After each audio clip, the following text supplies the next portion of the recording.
Welcome back to another episode of the Caffeinated Christian podcast. I'm one of your hosts, Ryan Willert, and I'm sitting here with Pastor Mike Rigglesworth and Bradley, the man with no last name, over on the board, once again doing our editing and turning off our mics and headphones, whatever he pleases. That's right. How are you guys doing today? Doing well. Yeah. Can't complain. Yeah. Yep. My wife, the arrival of our son is imminent. That's what the doctor said yesterday when we had a moment where we thought maybe my wife was in early labor, but she was not. He said imminent, not in a mint. Imminent. Imminent, not Imminent. in a mint. Imminent. She's in a Tic Tac right now. She's not in a Tic Tac right now, guys. A lifesaver. Ryan, I know you're old. She but wouldn't it's called fit. TikTok. It's called TikTok. My wife is. It's not. My it's not wife Tic is. Tac, it's TikTok. My wife is 38 weeks pregnant. She would not fit in a mint. In a mint. She would not fit in a lifesaver. No. I like Tic Tacs. That's my preferred mint. What color? Man, I like the orange ones. The orange ones. Are the best Oh ones. no! So I want something that's refreshing. I like the wintergreen, like the Winter lighter green is good. The lighter green, Yes. or I go straight. Do you like the spearmint? Yeah, I like the spearmint's good. spearmint. It's a bit strong. Or what is the white one? The just plain peppermint? Yeah, I think so. Those are my. Don't they have like red ones that are like a cinnamon? Because those ones. Yeah, are I don't good. like those. Yeah, I just want something that's refreshing. I can pop one in real fast. Did you ever have the Coffee. black licorice Tic Tacs? You ever those? No, I love black licorice. I like black licorice. that a thing? As well. No. Oh, No, it's not. I'm known. I hope for, not. I'm known for eating the black jelly beans Those at are- Easter, You don't and like- only the I black hate, jelly beans. I hate black licorice. You don't like It's black- I hate it. It's Like the worst. salted black licorice is great. Salted. Oh, You just pouring salt on your black gosh. licorice over here? No, it's no, making it's, it worse. It's like sea salt. It's really good. Oh my gosh. Not to me. Salted black licorice Tic Tacs. No, not Tic Tacs, but just. Oh, I know. salted black They should make licorice. those for you. They should. That'd be. Yeah, just try I to would try it. Try to market that one. Yeah, see how that goes. Yeah, I'm going to lose a lot of money on that. But for our coffee today, Bradley, there it is. This one would market well. It's true. Today we are drinking Mountain Grizzly Coffee, which is a 4 out of 5 on the dark roast scale from Rocky Mountain Roasters. Let me read a little bit about them for you since I have the bag. Rocky Mountain Roasters is situated in the Jasper, Alberta Rockies up in Canada. We strive to provide only the best quality coffee available. Carefully, we select some of the finest Arabica coffee beans and roast them with our strict guidelines. After roasting the coffee, limited exposure to oxygen is critical. The coffee is ground and immediately packaged in a high-quality barrier bag. Coffee expels CO2 gas heavily for the first week. Therefore, they package it with a one-way degassing valve, ensuring optimal freshness. I don't know what any of that means. Degassing valve? Degassing valve. Basically, it's that like scratch and sniff section on a bag that you can like, Degassing smell what it valve. smells like. You know what I'm talking about? Yeah. The little 3 holes or 4 holes. Yeah. My wife wishes I had a degassing valve. Yeah. Let's just gonna say that. But my brother-in-law and sister, Jillian and Ethan, they're once again another coffee. They went on a road trip across country to go to Canada and all the wonderful parks in Canada, and they hooked us up with a bag. So shout out to them. It's the Mountain Grizzly flavor. And if you guys find a bag that looks like their logo was taken with a just tenth has- it's of a cocaine megapixel flip phone, and just- that's It is their cocaine logo. bear. It's You've- cocaine bear. You've Yeah. hit the right bag. It is just this brutal, unpixelated cocaine bear that looks like he's walking on the ocean. Yeah. I feel like they ran out of frame Yeah. on their It's- flip It's phone. a Jesus bear. It's the Jesus bear. It's literally walking on water. It's what. It's literally walking on water. It's the Elijah bear that killed all the youth. Yeah, it is. Yes. It is not the nicest looking bag, Yes. but it is That's actually, why the photo's so old. Is it's because actually Elijah pretty took it. decent. Yeah, Elijah It's took actually it. pretty decent. Took it with his flip phone. Yep. So if you want to go check them out, go to RockyMountainRoasters.com. That's RockyMountainRoasters.com. It smells rather foresty too. Yeah, I like it. The best way we can describe it is sort of, it has like a woodsy type aroma and taste to it. It tastes and smells like pine in a way. It's Yeah, but not like a not like a rich pine, but like you can kind of I mean, tell. you want to take this with you on a camping trip is yes, what you want to do. yes. Yeah. You feel like you're Perfect coffee for this. Exactly. This would be like really good over the fire, like one of those like little coffee can. Oh yeah, yeah. Oh, yeah. The ones that hold like 6 cups. Yeah. And you got to make like 4. Yep. Yeah. Yeah, we'll only make 2 for the size cups that my wife and I drink. We have like the 12-ounce mugs, Oh, okay. the big ones.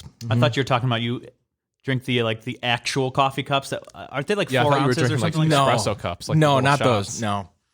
Because a cup of coffee technically is not what we think ounces for cups. I think it's like half of it for the Right. technical Right. amount of a cup of coffee, quote unquote. Yeah. It's interesting. I'm going by like 8 ounces, same amount like you drink for like water. Yeah, I don't think they measure it like that though. No. No. No, it is a weird measurement. It You're is right. an interesting measurement. Then we drink like, I drink a lot of coffee. Well, it differs Yes. around the world too. Like if you drink it in Italy, it's a different. if you drink it in Mike's house, It's a different amount of coffee that you actually drink. yeah, it's like mud in our house. Yeah. You drink it like the Turkish. Yeah, we like it dark, Yeah. thick. Ugh. Yep. all right, Mike, we're going to toss it over to you to start up the podcast. So today marks the beginning of a new segment that we agreed that we would start here that we are calling The Good, the Bad, and the Churchy. Reference to good and bad and ugly, in case you all were curious. What this music is? Yes, this is what this music is from. If you don't know what this music is, you need to No. just not watch this podcast. We don't want you. Just go back. Don't watch it, but continue to Go listen. go back and watch the good and the bad and the ugly. And so this is a section of our podcast where we really want to highlight what is good, what is bad, what is not so good Yeah. about the church, the ugly of the church. And so we're pulling some things out in the evangelical news world today. If you happen to know the name James McDonald, you may have seen an article that came out on April 12th. This was first reported, I believe, by Julie Roys. Maybe it was reported elsewhere, but the first article that I read came out from Julie Roys, and the headline reads, "Disgraced megachurch pastor James McDonald charged with assault after allegedly attacking a woman." So we want to highlight that fact. This is alleged. This is not confirmed, but I'm just going to read some highlights from this article, and we'll talk about it a little bit real quick. So it says, disgraced megachurch pastor James McDonald has been arrested and charged with felony assault and battery in California after authorities say he attacked a 59-year-old woman, resulting in serious injuries, quote unquote. All right. So according to a criminal complaint filed by the San Diego County District Attorney's Office, McDonald faces one charge of assault by means likely to produce great bodily injury and one count of battery with serious bodily injury. All right. And so, as I understand it, here's what it says. It occurred March 22nd. It was reported on Facebook at the time by the Coronado Police Department. It says, after receiving a tip, the Roy's report reached out to the Coronado Police Department spokesperson, Leah Corbin. They responded that the 62-year-old man in question was James McDonald. And according to a statement, it happened after McDonald struck a parked car in front of him while attempting to parallel park his truck on the 900 block of Orange Avenue in Coronado at 10:15 a.m. So the occupant was this 59-year-old woman, got out of her car to talk to McDonald, and it says McDonald then reportedly jumped out of his truck and attacked the victim. Okay. So guys, if you don't know who James McDonald is, he is the disgraced megachurch pastor of Harvest Bible Chapel in Chicago. He was dismissed from his position in 2019 for a whole variety of things that we won't get into here today. But he was also a guest on the Caffeinated Christian, I want to say about 1.5 years, 2 years ago, to talk about burnout in ministry. And it was actually a very good conversation. And I want to highlight that because I don't want us as a podcast, as something that people consume, to assume that we're just one-sided, that we're not going to talk about things that paint ourselves or our guests in a less than charitable light, you know? So we want to look at the good and the bad and the ugly of the church. So when you guys read a statement like this, a megachurch pastor allegedly assaults somebody, what are the initial thoughts that are running through your mind? So I like to, and I let me put it this way. I try to, and I would like to all the time, but I'm still growing and doing this. trying to be as charitable as possible, right? Absolutely. To anyone, whether guilty or not guilty, right? The first thing that pops to my mind is the title is deliberately used, whether he did it or not, right? I'm Sure. not making any claims on that. Deliberately used, it seems to make it look like a worse situation. Right. Disgraced megachurch pastor. So the first thing I hear is disgrace. Now, the question is, what do you mean by disgrace? Do you mean like he was let go from his church? Is that what they mean by disgrace? Correct. Okay. It seems that's a very harsh adjective to be used. And then megachurch pastor automatically puts it into the realm of look at these crazy Christians. Yeah. Again, well, right? it is clickbaity. It is clickbaity. Yeah, and I it's hate that. designed to grab I hate grab that. your right, attention. exactly. Yeah. So, besides the fact that it's a very clickbaity title and it's done on purpose, and I'm not blind enough to realize that's not the case. When I hear this, it makes me want to go, what type of guards and guidelines were missing for something to just snap like this? Right. Does that make sense? Right. Because for you to back into someone's car, allegedly, right? And all of a sudden, I don't know if the person in the car got out and started dropping F-bombs at you, whatever the case is. As a pastor, There's a lot of context we don't have. there's a lot of context we have, but as a pastor, the first thing isn't, I need to attack this person immediately. It's one thing if the person like pulls out a weapon on you and it's self-defense, but to get into an argument, the attacking someone, whether woman or not a woman, right, should be one of the very, very, very last things, if not at all, on your mind. So the first question I have is, what safety was not put in place in order to not have this sort of come out and rear its head immediately? Does that make sense? Yeah, it does. So that's sort of the first thing that pops in mind, besides the clickbaity title on purpose that I don't like. Yeah, and all of this is alleged, right? But clearly there was some type of incident that took place between McDonald and this woman that was not good. Right. And it ended with this accusation of assault. And she isn't in the hospital for something. I don't know if he actually assaulted her or what, but she is in the hospital for some reason, and it came in the aftermath of him backing into her car. Yeah. Now, I wonder, as somebody who's been in the trenches as a pastor for the last 15 years, Yeah. what sort of, like you said, what sort of boundaries, what sort of guardrails are put in place to make sure that pastors are emotionally and mentally well? Because oftentimes shepherds are so concerned with taking care of the sheep, so concerned with feeding them and caring for their needs that oftentimes they end up neglecting their own to their own detriment.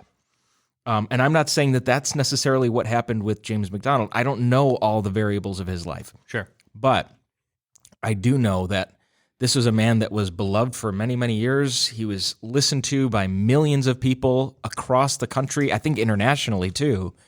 And for there to be, for something like this to have taken place, it doesn't paint the evangelical church in a very good light. It doesn't paint him in a very good light, of course. But more importantly, it speaks to, I think, how we haven't cared for pastors properly, or we've allowed them to sit atop this pulpit, this pedestal for so long, and just assume that they're superhuman when they're not. Right.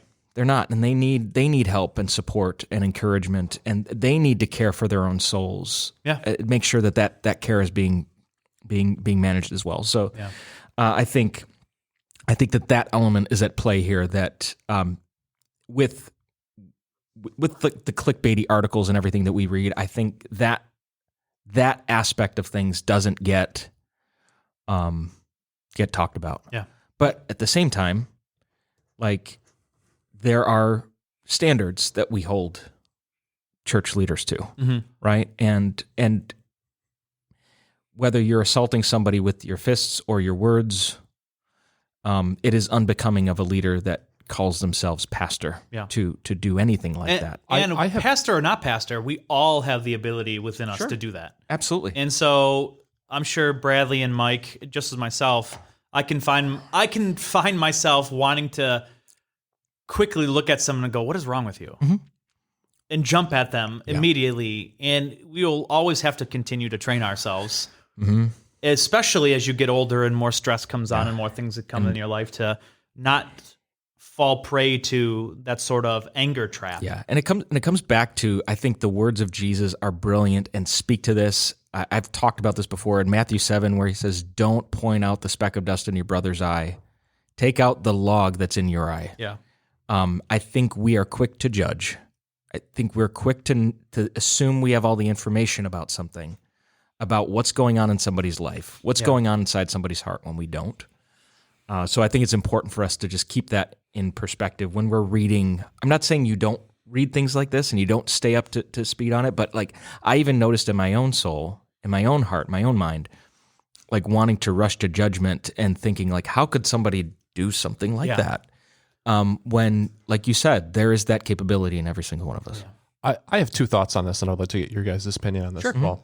So number one is just going off of what you just said there, Mike. I think that one of the big things that we do is we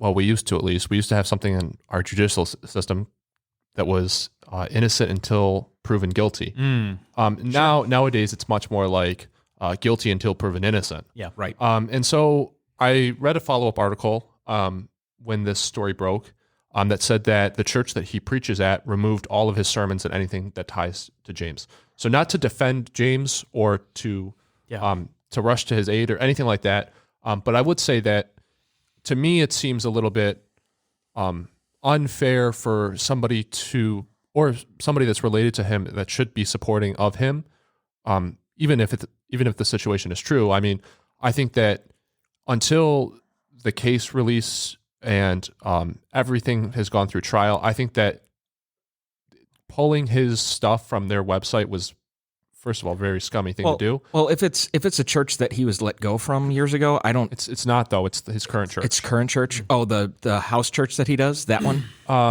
It was like a church website that he was on. Oh, They pulled everything that he had. So could have been a church that he guest preached at too, maybe. Sure, but I mean, it seemed to say that anything that had ties to him was just gone.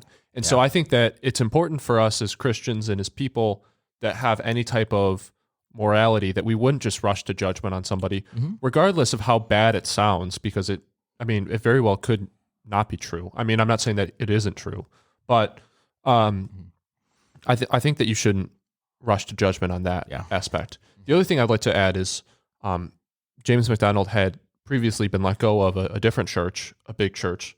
And so I wonder if you guys would weigh in on this. What do you guys think about running your race until it's finished and then finding a different race to run? Because I feel like if being a big mega church pastor was something that ended in failure like that, I wonder if he shouldn't have found something different to do. Mm-hmm. You know what I mean? Like, I wonder if, like, if you're a big football player and then you go to jail or something like that for beating up your girlfriend, maybe football player isn't the right role for you after that. Right. Maybe you should be going into something that can help with domestic abuse in the future for football players and prevent something like that from happening to somebody else. Mm-hmm. Or there's a different race entirely for you because you screwed up your race. Right. Yeah, and I would say that no decision for somebody to re-enter into leadership or not should be made before they've gone through a proper healing process. And the question is, what is that? Mm-hmm. And there's a pattern of, I'll use the language that was used in the article of pastors who have been disgraced, who have been found in one way or another to not be qualified to currently pastor a church. Yeah. There's a pattern of them reemerging a year or two later, pastoring another church in a different area, and the same issues cropping up, which tells me that as talented and as charismatic and as great as they are in their ability to teach the scriptures, they are not qualified to be in ministry according to First Timothy and Titus, according to, like as the characteristics and qualities of elder are laid out. And I'm not just talking about just momentary lapses of judgment where you sinned and then you repented and you made effort to change. I'm talking about repeated patterns of just narcissistic and abusive behavior. Now, I'm not talking just specifically of James McDonald. I'm talking about just generally that seems to be a pattern where mega churches platform people with charisma and talent and not someone with character. Yeah. Well, that's the problem. Sorry to interrupt you. But I think that one of the things that could avoid this happening in the future would be knowing when your race is over.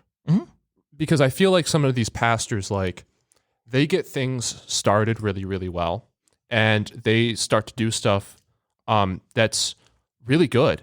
But then when somebody else comes along that could improve upon their situation, I know what you're saying here. or they don't, or that could make what they're doing better and take it to a different level that this person didn't think of doing. It seems like rather than saying, it definitely comes down to pride, which is obviously the worst of the 7 deadly sins, because it rules everything else. And so I think that it really is a pride thing. But I think that if you're in that type of position, you need to know when to step down. Yeah. And a lot of it comes down to not stepping down sooner and trying to accomplish more than what you're supposed to. Yeah. You're saying just knowing when, like, your time starting something is over and you hand it off to the next guy that's qualified to do it. Yeah. Yeah, absolutely. Yeah, absolutely. And that can go with anything. I It agree. doesn't have to be just a head church guy or something like that. Yeah. It can be something as simple as like preaching to a friend. Sure. You know, maybe you've planted the seed, but you're not the person that's going to cultivate it. Yeah. You're not the person that's going to You're not going to lead them to Christ. Yeah. You're not going to harvest the fruit. But what you can do is, there's such a thing as, you can kill a seed if you over fertilize it. You can very easily do that. Yeah. And I think that knowing when to stop is important. Yeah, so I want to touch on a few things. One, I like going back to what Mike said. Back to what we find in Timothy, the requirements to being an elder or a pastor, right? I wonder how many churches actually put tests to this before they bring on someone. I sometimes wonder. They basically, it's tough, right? So the church sees someone, they see a good character, good standing, good references, and then they become popular, right? And they don't continue over a certain period of time to put their feet to the fire to make sure these characteristics stay. Right. So sometimes I wonder if the characteristics are even there in the first place, and how then are we to test if those characteristics are there? Right. In almost like a probational period to see if it's even. I don't know if that's possible or not. I'm not a pastor, so I don't know how the inner workings of a church necessarily work to the fullest extent. Yeah. I feel like that's a very tough situation. And to what Bradley says, I do want to give a little leniency, not that you weren't, right? To the fact that it's tough knowing or feeling that you have a call. And it seems like you're not wanted anymore. Right. Or Oh, it seems like you have to pass it off to someone, even though it's your call. So I think what is needed is to have really good friends and family surrounding you to do what Bradley said. Like, hey, listen, you have a call, but you're now stepping over the bounds and the limits of what I think your call actually is. Yeah. Because a lot of times you have a call for a pastor to start churches, and then like a Francis Chan, right? And then move on. And then start another one, and then move on, right? Yeah. And someone has to be going like, "Hey, dude, your Lord is using you," but it's to start and move on. If you stay here for 20 years, you're not doing your call. Yep. But people are like, "Well, I need to be a pastor." It's like, no one's denying you that. It's just a different understanding of what that means. So I wonder how well they surround their people who are willing to go, "Dude, you're overstepping what I think your call is." Yeah, and part of it is. Does that make sense? It does. Part of it is growing as a person and as a Christian. I mean, Absolutely. If you start off as a planter, that doesn't mean you're always going to be a planter. You could grow into the point that you become somebody that cultivates. You could be a harvester at some point. And in reverse as well, if you're somebody that's sitting there cultivating, there is a possibility that as you grow as a Christian and as a person, that you might have to move on at some point. Absolutely. Like I could never do what Mike does. Mike will have me come into his church and do some sermons, but I always tell Mike, I want a few months heads up. Right. Because Mike knows that. I don't know how you continuously put out stuff week by week and get some depth of knowledge in there on typical work. That's why I wonder if sometimes the restructuring of how an inner church works could be different. Right. But Right. everyone, I'll do a talk and everyone's like, Ryan, that was so deep and great. He's like, yeah, I also had like 4 months to prepare. You had months to prepare it. Yep. Right? Yeah, it's at a scholarly standing because I had months to study what the scholars say on a certain topic versus I have 16 hours to write something. Right. Yeah, and there's and I'm not good at that. I can't do what Mike does. And I know it. I've tried and I bombed. I can't do it. Yeah, well it's not the easiest thing. But it is rewarding, it is fulfilling, it is enjoyable, but it's a lot. And that's one of the many things that pastors carry on their shoulders week in and week out, which is why I talk about just the overall spiritual health of a pastor. You know, I just think it's important for us to really keep that in mind.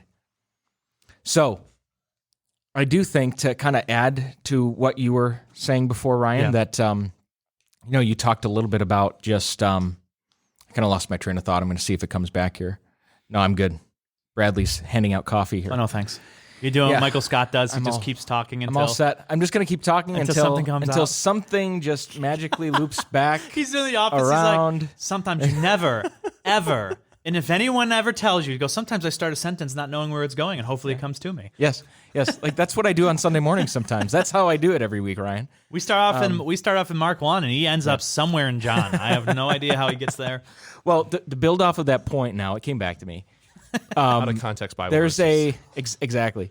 So there is a difference between somebody who's apostolic and somebody who's a pastor. So like you look at the fivefold giftings of leaders in Ephesians 5. Yeah. Apostles, prophets, pastors, teachers, shepherds.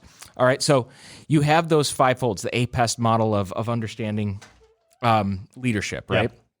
But now the problem is you have that word pastor as kind of a blanket catch-all. Right. And like it's nebulous and it's not clearly defined. People today still are like, you're a pastor. So like you even asked me the other day, right? What do you do every week?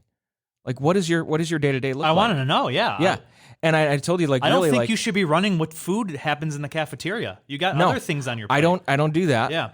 And I told you, like, really, my week varies. But I said, like, this is what my week looks like. I'm going to be preparing my message. That takes about 10 to 15 hours a week, depending. Yeah. There's day-to-day stuff. And I didn't do that to insult him, listeners. No. I wanted to know his pattern. Yeah. Yeah. And I told you, like, hey, there was a woman at one of the churches that I pastored. She recently passed away, so I'm going to be preparing her funeral. That's a lot of work. I'm going to be doing that. I'm going to be preparing a message and whatever else might come into my lap.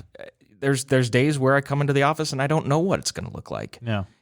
And I recently, you know this, Ryan, I started seeing a counselor. Yeah. Just for my own mental well-being. And I think that's what all pastors should do. Yeah. You need to have somebody who is outside of your church, not connected to you in any other respect other than the fact they are your counselor.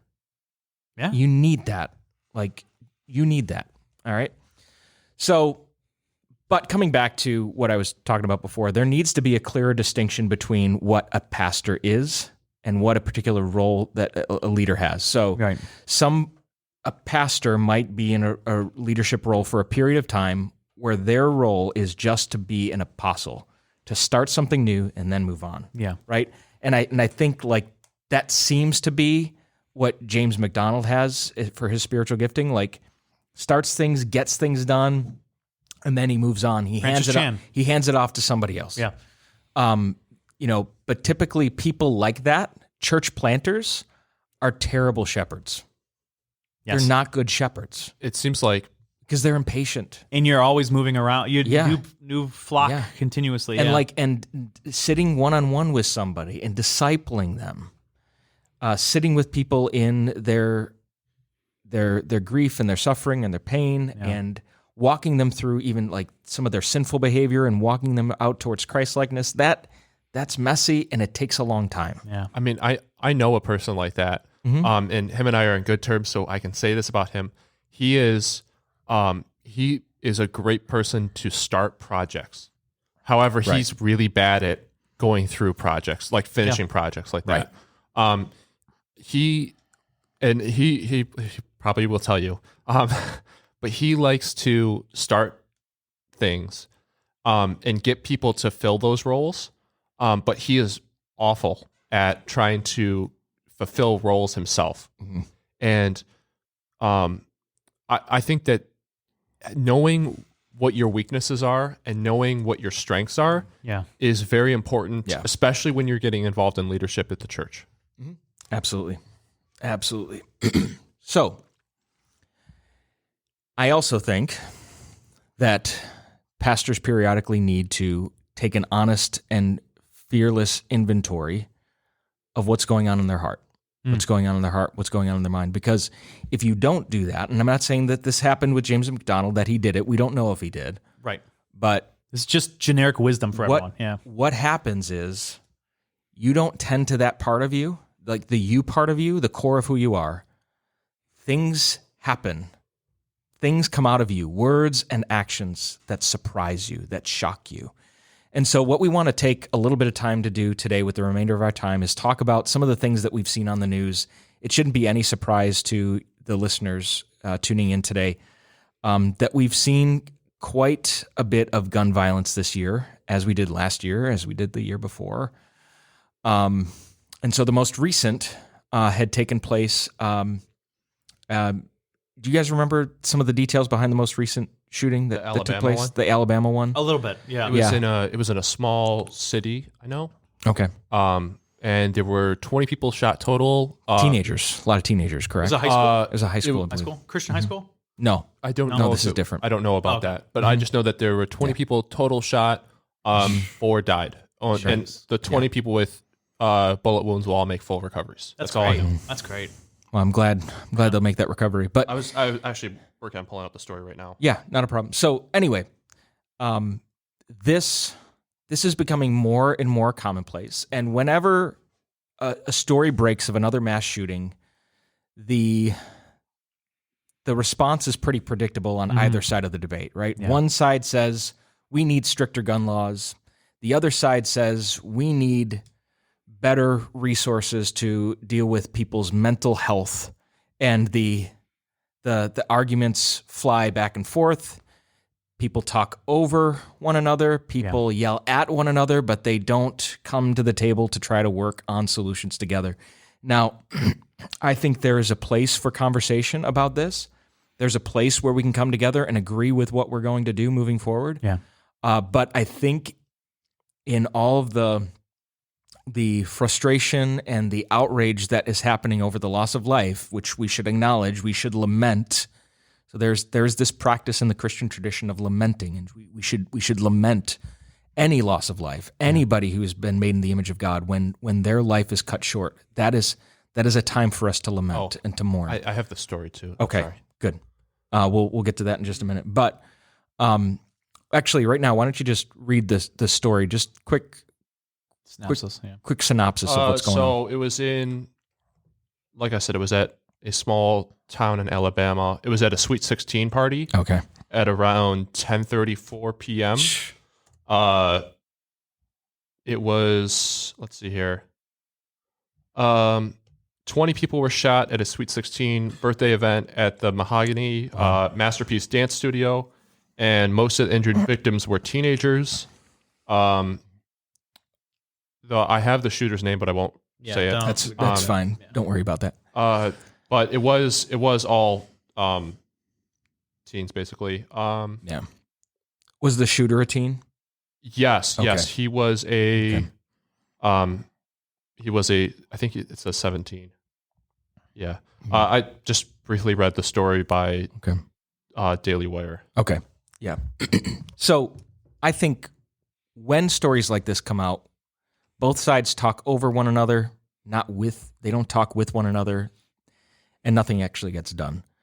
And I think both sides have good points. They do. They just hate each other so much that they don't even give credit to some of the good points on each side of the fence. And I think we're missing the fundamental problem. And so there was a shooting that happened last month in March. At the time of this recording, it's April 19th, where there was a shooting that took place by a trans man, so really biological woman, in a Christian school. And I think we're missing the root of the problem. And so in response to that, I wrote out a brief reflection. I'm just going to share this with you guys, and then we could just kind of talk more about it. You guys can say, like, hey, here's where there's some congruency, where I agree, here's where I don't agree. So I want to start off with this. My wife and I, we follow virtually the same bedtime routine for our two children every single night. It's like clockwork. So after having a bedtime snack, we head up the stairs into the bathroom. We put on our son and daughter's PJs. We brush their teeth. And now I will, every night, squeeze out the toothpaste onto our daughter's toothbrush and my son's toothbrush.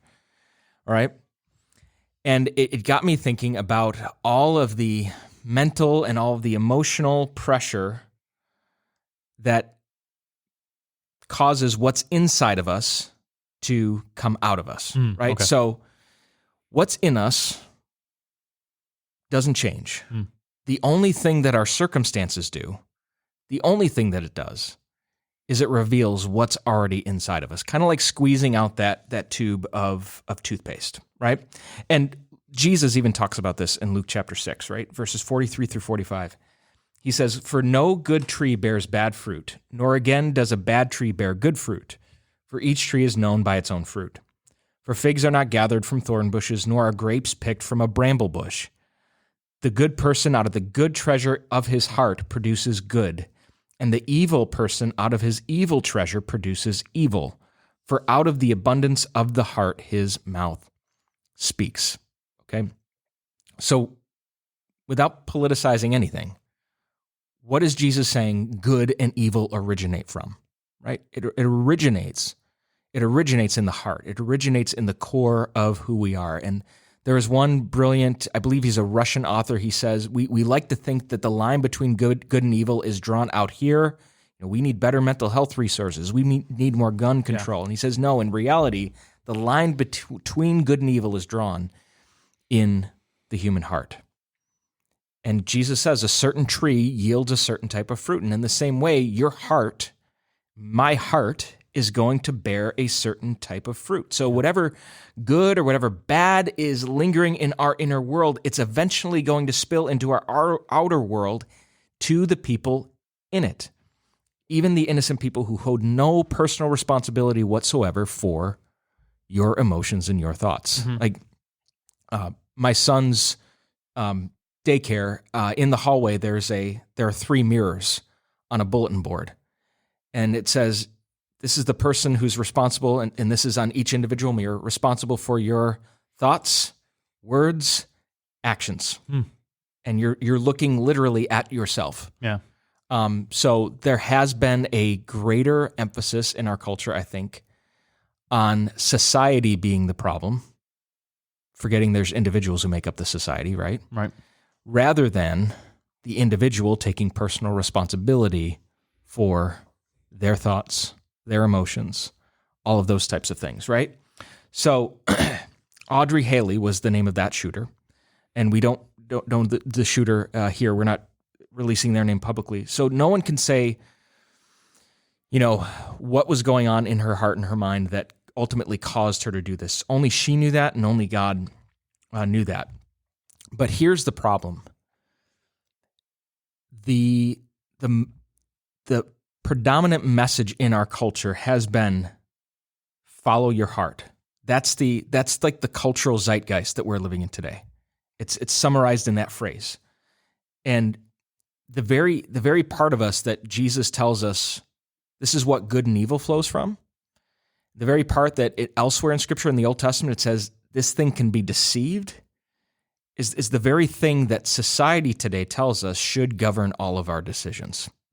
So it shouldn't be a surprise to us that when we're saying follow your heart, do what you think is right, we are reaping the fruit of that. And we're going to continue to see more of these things. Yeah. I hate to say it, but if our messaging doesn't change as a culture, we're going to continue to see more things like this. And I'm, hey, we could talk all day long about banning certain types of weapons. There's been examples of people just plowing vans through crowds of people and doing just as much damage, if not more, than these mass shooters have done. So if a human being has decided in his or her heart that they're going to do evil, there's no amount of legislation that's going to change that, right? So we are in an age where the fundamental truths of morality, goodness, and truth are kind of being questioned now. So we need spiritual anchoring to something solid, something objective outside of ourselves to determine what's good and what's right and what's true. So when we allow something subjective, like the desires of our heart, to determine what's good and holy and just, that's why we have so much problem in our world today, because only a God who exists outside of us can determine what those things actually are. So that's my thought on this particular issue. Where are you guys with this? Like, what's when you see something like this on the news? What's going through your mind? Yeah. So the first thing, I want to go back to what you first said about the toothpaste, right? I could see you struggling with that toothpaste. I hate that when you get to the very tip awful. and you're like trying to push your thumb up through like the end of it. You know what I'm talking about? Like, I got to get that last amount. Yeah, you got to roll it up. Got to roll it up like it's a can of sardines. It reminds me of this quote by C.S. Lewis in Mere Christianity, and I have it right here. I have a part of it, not the whole thing. It goes, on the other hand, surely what a man does when he is taken off his guard is the best evidence for what sort of man he is. Surely what pops out before the man has time to put on a disguise is the truth. If there are rats in the cellar, you are most likely to see them if you go in very suddenly. But the suddenness does not create the rats. It only prevents them from hiding. In the same way, the suddenness of a situation does not make me an ill-tempered man. It only shows me what ill-tempered man I am. Right. The rats are always there in the cellar. But if you go in shouting and noisily, they will be taken cover before you switch on the lights. Right. And so these types of situations just sort of reveal the kind of man that you are.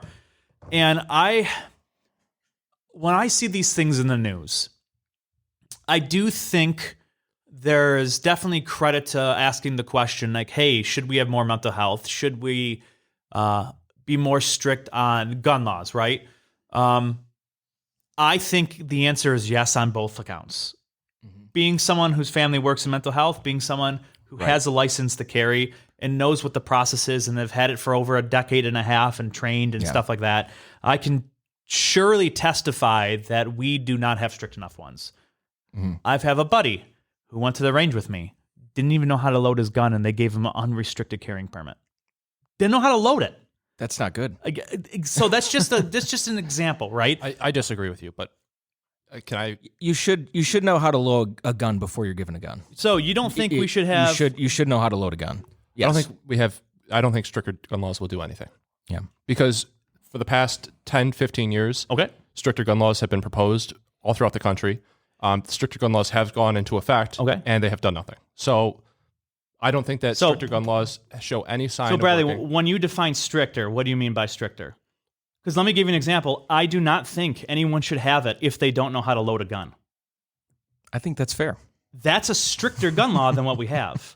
I think what you're understanding me to say is like take them away, right? No, I'm not understanding that. I'm understanding of more restrictions. Sure, and to add a rule that let me give you an idea. Instead of a 2-hour class, which I went through, make it a 4-hour class. That's a stricter law.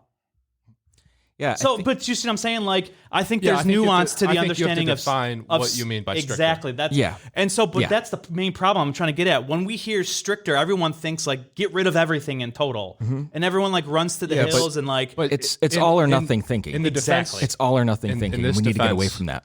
in this defense, most of the time when they say stricter gun laws in the news, they mean taking stuff away or limiting stuff. Exactly, So you- because the news isn't nuanced. They got a minute to come but I- across one point. But I'm not talking, Exactly, But I'm not exactly. talking just the news. I'm talking about the governments.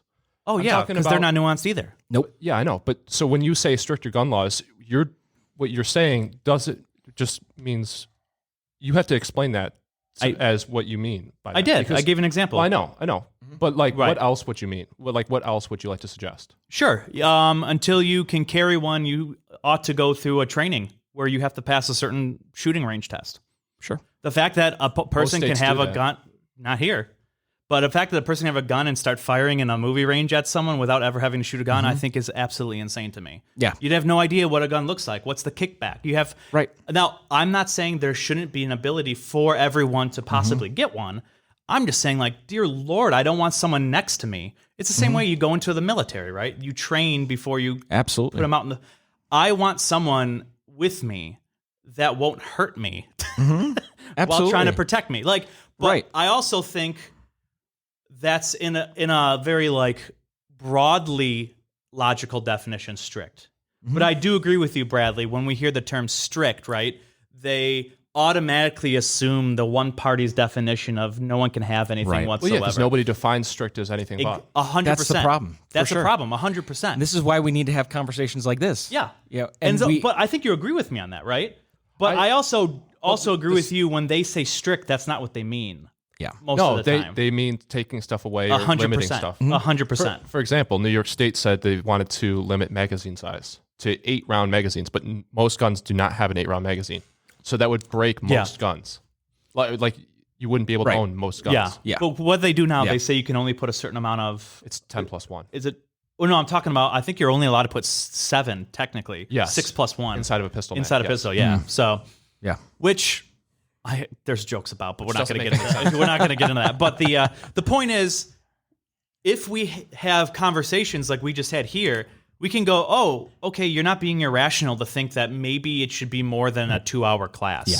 You know what I mean? Like, Well, the state of Florida, if you want to get your concealed carry, open carry is different because open carry does not Yeah. require any type of license in the state of Florida to open carry, jeez. Okay. which is constitutional. You can have it, but you can't hide it. So in the state of Florida, if you want to get your concealed carry, which is much more difficult to do, right. which means that you can actually Which put should it, be, you can put it right. in your purse, you can put You you can put it behind your belt, anything like that. Yeah. You actually do have to take a shooting course. You should. I think Of in course. general You have to do should. it in most states. Yeah, I think here Yeah. you don't have to. You I know should, that for a fact. You should know how to load a gun. You should know how to. You should know how to put a mag in. You Whereas should. I know putting what's it that. upside down, it's like, oh dear. But Ryan, to your point, I took the pistol course in New York State, and they do go over all of that. Mine was a 2-hour course, and they went over everything. Maybe he had a bad teacher. Yeah, maybe. It's possible. Hey, all I know is that the teacher. Ryan, they even showed us how to reload revolvers, which are going out of style. Yeah, revolvers are terrible. I have one. Single action. They're terrible. They're So- terrible. So I mean, to your point, like I understand what you're saying, but Yeah. at the same time, they do go over that. Yeah. They think that you should go over it. I think that everybody should Not go that to the they range. do go over it because they clearly didn't. They in didn't mine. with your exactly. friend. Well, once again, Or I he think fell asleep during it or something. who knows? Jeez. But besides the fact, right? Besides that point, I think when we come to larger questions such as that, I think the most fundamental thing is more philosophical and theological Yeah. at the heart of it. Absolutely.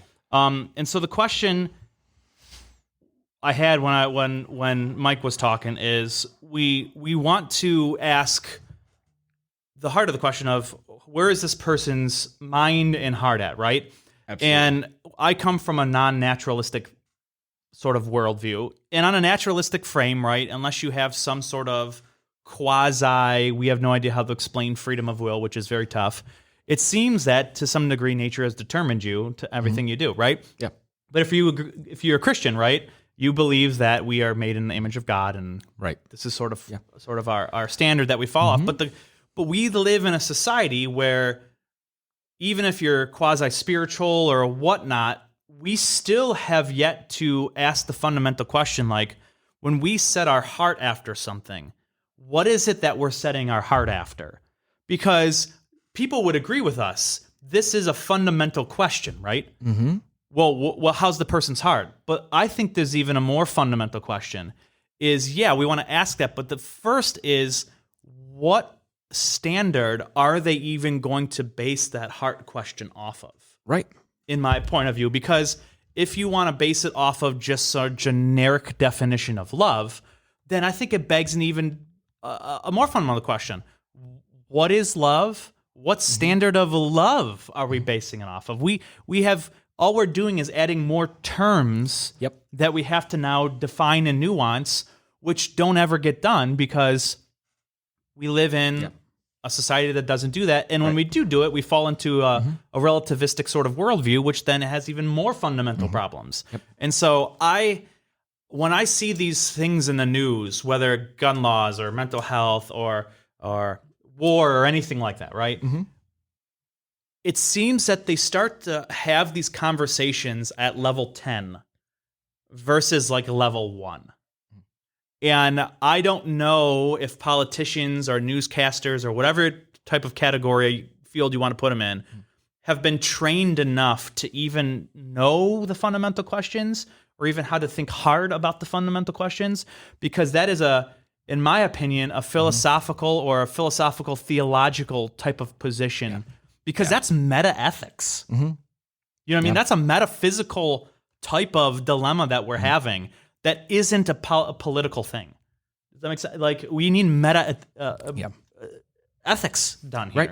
And I don't think it's ever done. And then because that's never done on that sort of playing field, we're just going to have these problems continuously over and over and over again. It was Marshall McLuhan who said, you become what you behold. We become what we behold. And so if we are turning our focus consistently inward towards ourselves, right, which is what society seems to be doing more and more and more and more of, you're going to see the results of that. Man, if you're the standard, you're going to see the results of that. And terrible. these events that are consistently taking place are reminders that we are not fit captains of our moral ship, regardless of where you lean politically towards stricter gun laws or less stringent gun laws. The truth is, like, the human heart is deceptively wicked. Yeah. It is. It's prone to deception. We're prone as people to calling what is good evil and what is evil good. It's part of our human condition, which makes it more important that we spend time beholding the one who loves us, who gave himself up for us, and say to him, like the psalmist says, create in me a clean heart, renew a right spirit within me.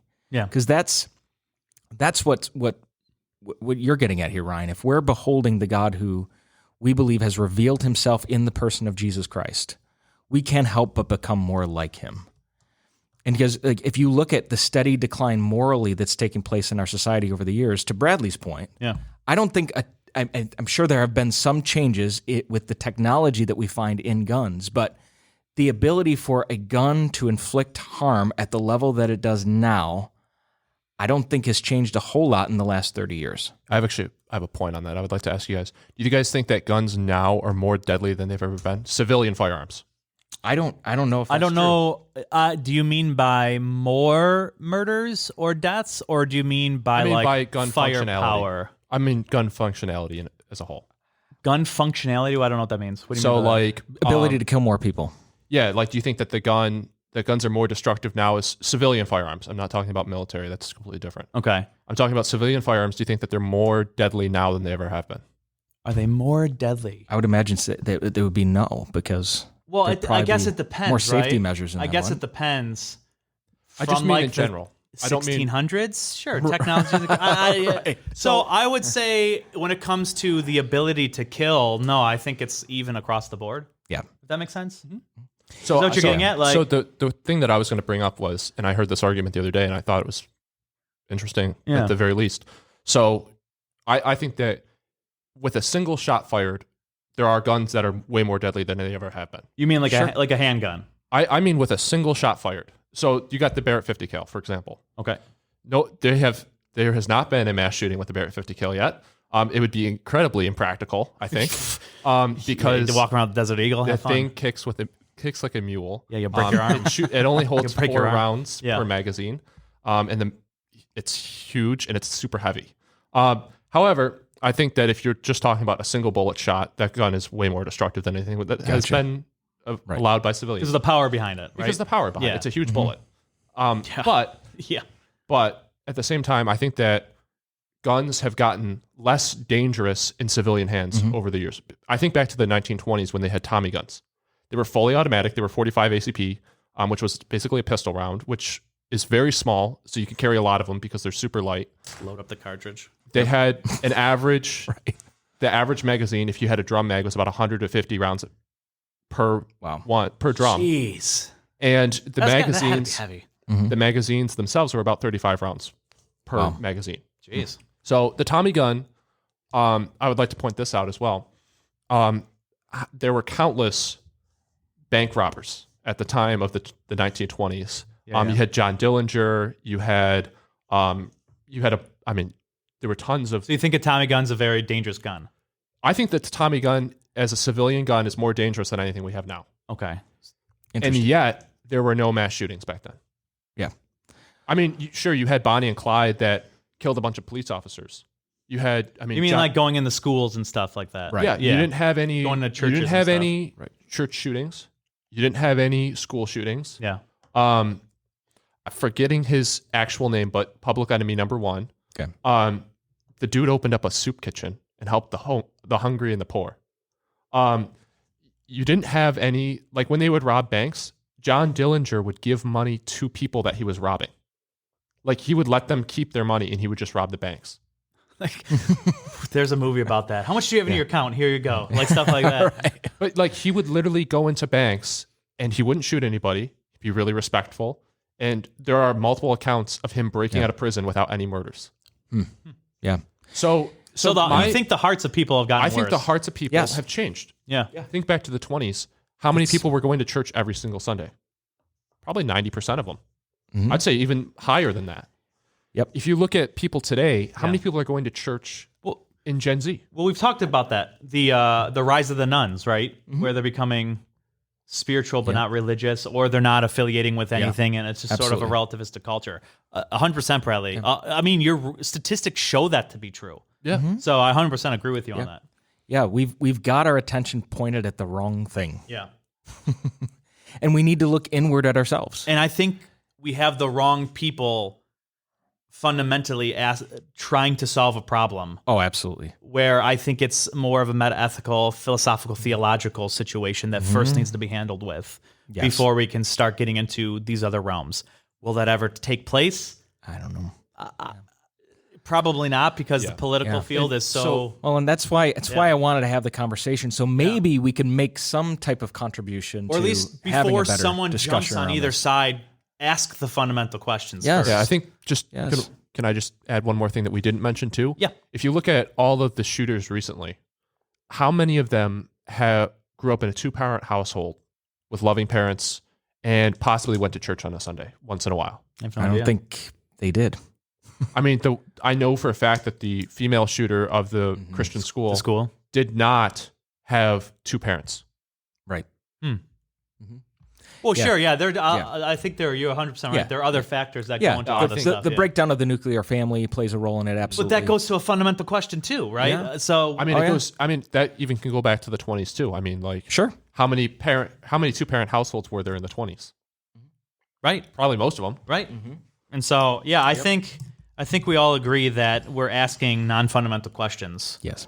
which need to be asked first before we really start having these types of conversations. Absolutely. Well, And, yeah. that's all the time we have for this conversation today.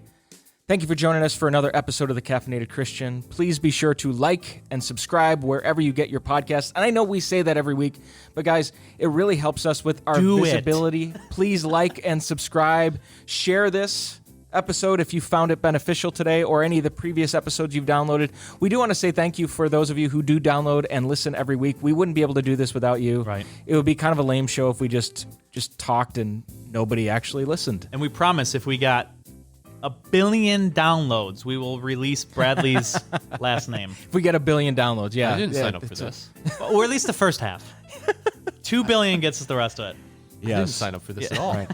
And hey, guys, we love hearing input from you, our listeners. So if you would like to offer us a suggestion for another podcast episode, please, you could send us a message on Facebook or Instagram at the Caffeinated Christian Podcast. You can find us at the Caffeinated Christian Podcast.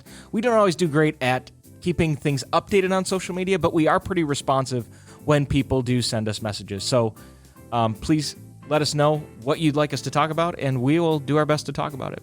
All right, guys, have a great day.